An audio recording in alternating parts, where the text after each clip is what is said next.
আরবের বুকে এমন এক দেশ আছে যেখানে সূর্য ডুবলেই শুরু হয় আসল খেলা, যেখানে যুবতী মেয়েরা শুধু সুন্দরীই নয় বরং তাদের আভিজাত্য পুরো বিশ্বজুড়ে ব্যাপক জনপ্রিয়। কিন্তু এই সুন্দরীদের সঙ্গ পাওয়া বা তাদের সমাজে মেলামেশা করার স্বপ্ন কি আপনি দেখেন? শুনলে চমকে যাবেন।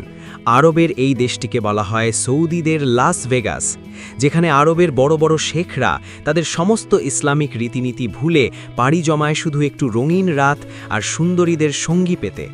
কেন এই দেশটিকে আরবের সবচেয়ে খোলামেলা ভূখণ্ড বলা হয়, আর কেনই বা এখানকার নাইট লাইফ নিয়ে পুরো বিশ্বে এত চর্চা হয়? আজ এই রহস্যময় দ্বীপ রাষ্ট্রের এমন কিছু রহস্যময় এবং গোপন তথ্য ফাঁস করব।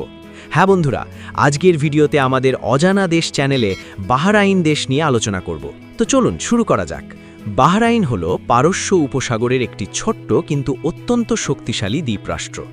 মোট ৩৩টি ছোট বড় দ্বীপ নিয়ে গঠিত এই দেশটির রাজধানী হল ঝলমলে শহর মানামা। বাহরাইনের মোট আয়তন মাত্র ৬৭৫ বর্গ কিলোমিটার, যা আয়তনে অনেক দেশের তুলনায় একদম পুচকে। এখানকার জনসংখ্যা প্রায় ১৬ লক্ষ। তবে এখানকার আসল চমক হল বাহরাইনের জনসংখ্যার অর্ধেকেরও বেশি মানুষ হল প্রবাসী। বিশেষ করে কাজ আর উন্নত জীবনের আশায় ভারত, বাংলাদেশ এবং পাকিস্তানের মতো দেশ থেকে মানুষ এখানে ভিড় জমায় বলেই প্রবাসীদের সংখ্যা স্থানীয়দের চেয়ে বেশি। এখানকার সরকারি ধর্ম ইসলাম এবং মুদ্রা হল বাহরাইনি দিনার, যা বিশ্বের দ্বিতীয় সর্বোচ্চ শক্তিশালী মুদ্রা। এক দিনারের মান বাংলাদেশের প্রায় ৩২৩ টাকারও বেশি আর ইন্ডিয়ার ২৩৭ রুপিও বেশি। আরবের বুকে বাহরাইন হলো এমন এক দেশ যেখানে নিয়মকানুন অনেকটা রূপকথার মতো বদলে যায়। কিন্তু কেন একে সৌদিদের লাস ভেগাস বলা হয়, সেই রহস্যটা খুবই চটকদার।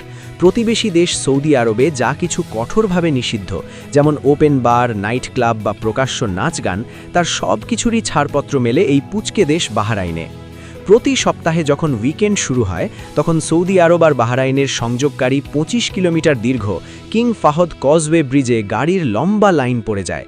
আরবের ধনী শেখ এবং ইয়াং জেনারেশন তাদের বিলাসবহুল গাড়ি নিয়ে ঝড়ের গতিতে বাহরাইনে ছুটে আসে, কারণ এখানে পা রাখলেই তারা খুঁজে পায় এক নিষিদ্ধ স্বাধীনতা। এখানকার মানামা শহরের প্রতিটি অলিগলিতে ছড়িয়ে আছে আধুনিক নাইট ক্লাব, যেখানে দামি মদের ফোয়ারা আর কান ফাটানো মিউজিকের তালে চলে উদ্দাম নাচ। এখানকার ক্লাবগুলোতে আপনি এমন সব পার্টি দেখবেন যা লাস ভেগাসের চেয়ে কোনো অংশে কম নয়। দেশি বিদেশি সুন্দরীদের আনাগোনা আর রঙিন আলোয় ঝলমল করতে থাকে বাহরাইনের রাতগুলো। আরবের রক্ষণশীল পরিবেশ থেকে বেরিয়ে একটু হট এবং স্পাইসি সময় কাটানোর জন্য বাহরাইনের চেয়ে ভালো জায়গা আর হয় না। এই নেশা ধারানো নাইট লাইফ আর রাজকীয় বিলাসিতাই বাহরাইনকে পুরো মধ্যপ্রাচ্যের বিনোদনের রাজধানী বানিয়ে দিয়েছে।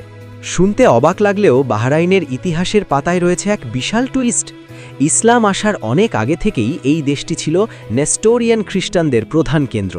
তখনকার দিনে এখানকার গির্জাগুলো ছিল আভিজাত্যের প্রতীক। প্রত্নতাত্ত্বিকরা আজও মাটির নিচে এমন সব প্রাচীন গির্জার ধ্বংসাবশেষ খুঁজে পান যা প্রমাণ করে বাহরাইন একসময় খ্রিস্টান ধর্মের কত বড় দুর্গ ছিল। এখানকার দিলমুন সভ্যতা এতটাই প্রাচীন যে একে পৃথিবীর প্রথম দিকের বাণিজ্য কেন্দ্র বলা হয়। বাহরাইনের সবচেয়ে বড় রহস্য হল মরুভূমির মাঝখানে একা দাঁড়িয়ে থাকা ট্রি অফ লাইফ। এই বিশাল লতাপাতায় ভরা গাছটি যেখানে দাঁড়িয়ে আছে তার কয়েক মাইলের মধ্যে কোনো পানির উৎস নেই, কোনো বৃষ্টিও হয় না। খা খা মরুভূমির রোদে যখন সব শুকিয়ে কাঠ হয়ে যায় তখন এই গাছটি কিভাবে ৪০০ বছর ধরে লকলকিয়ে সবুজ হয়ে বেঁচে আছে তা বিজ্ঞানের কাছে এক অমীমাংসিত ধাঁধা। স্থানীয়রা ফিসফিস করে বলে এই গাছের শেকড় নাকি সরাসরি স্বর্গের পানির উৎসের সাথে যুক্ত। একসময় বাহরাইনের আসল সম্পদ তেল ছিল না, ছিল সাগরের নিচের মহামূল্যবান মূর্ত। বাহরাইনের অকুতভয় জেলেরা কোনো অক্সিজেন সিলিন্ডার ছাড়াই শুধু বুক ভরা শ্বাস নিয়ে সাগরের গভীরে ঝাঁপ দিত। হাঙারের আক্রমণ আর নোনা পানির কামড় উপেক্ষা করে তারা যে মূর্ত নিয়ে আসত তা ছিল বিশ্বের সবচেয়ে বিশুদ্ধ মূর্ত। ব্রিটিশ রাজ পরিবার থেকে শুরু করে মোগল সম্রাটরাও সবার মুকুটে শোভা পেত এই বাহরাইনি মূর্ত। আজও এখানকার মূর্তর জেল্লা আর আকাশচুম্বী দাম পুরো বিশ্বকে অবাক করে দেয়। বাহরাইনে এমন এক জায়গা আছে যাকে বলা হয় মৃত্যুর রাজধানী। এখানে প্রায় ১,৭০,০০০ ছোট বড় মাটির স্তূপ রয়েছে, যার নিচে হাজার হাজার বছর পুরনো মানুষের কঙ্কাল আর দামি গয়না পাওয়া যায়। অদ্ভুত বিষয় হল প্রাচীনকালে মানুষ বিশ্বাস করত বাহরাইন হলো এক পবিত্র ভূমি যেখানে কবর দিলে সরাসরি স্বর্গে যাওয়া যায়। তাই দূর দূরান্তের দেশ থেকেও মৃতদেহ নিয়ে আসা হতো এই দ্বীপে সমাধিস্থ করার জন্য। এই রহস্যময় সমাধিগুলো আজও মানুষের মনে ভয় আর কৌতূহল জাগায়। বাহরাইন, যেখানে প্রাচীন সভ্যতা আর আধুনিক বিলাসিতা একে অপরের সাথে পাল্লা দেয়। এই মৃতদের রহস্যময় শহর নাকি রাতের রঙিন লাস ভেগাস, কোনটি আপনাকে সবচেয়ে বেশি টানছে? কমেন্টে আপনার মতামত দিন। ভিডিওটি ভালো লাগলে লাইক করুন এবং এমন আরও অজানা তথ্য জানতে আমাদের ইউটিউব চ্যানেলটি সাবস্ক্রাইব করুন। ফেসবুক থেকে দেখে থাকলে পেজটিকে ফলো করুন। দেখা হবে পরবর্তী ভিডিওতে। সুস্থ থাকবেন, ভালো থাকবেন। ধন্যবাদ।